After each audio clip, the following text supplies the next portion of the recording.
સૌપ્રથમ એવું કહેવાય છે કે નાના બાળકો વધુ સંવેદનશીલ હોય છે. તેઓનું મન અને શરીર બંને વિકાસની પ્રક્રિયામાં હોય છે, એટલે જ પરિવારજનો વધુ સાવચેત રહે છે.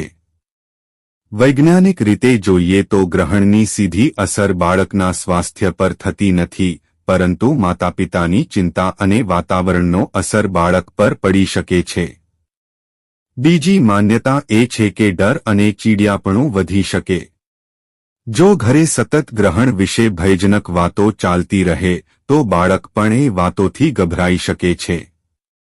બાળકો આસપાસનું વાતાવરણ ઝડપથી ગ્રહણ કરે છે.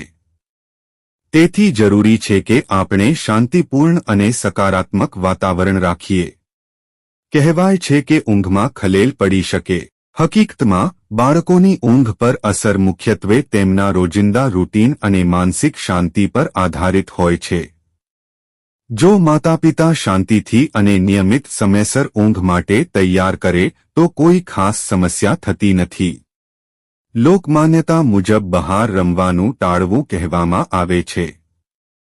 ખાસ કરીને સૂર્યગ્રહણ દરમિયાન સીધું સૂર્ય જોવું હાનિકારક હોઈ શકે છે, તેથી આંખોની સુરક્ષા માટે બહાર જવું ટાળવું યોગ્ય છે.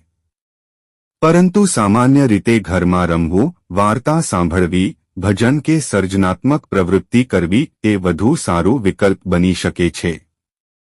મિત્રો, સૌથી મહત્વપૂર્ણ વાત એ છે કે બાળકોને ડર નહીં, પરંતુ સમજ આપવી જોઈએ.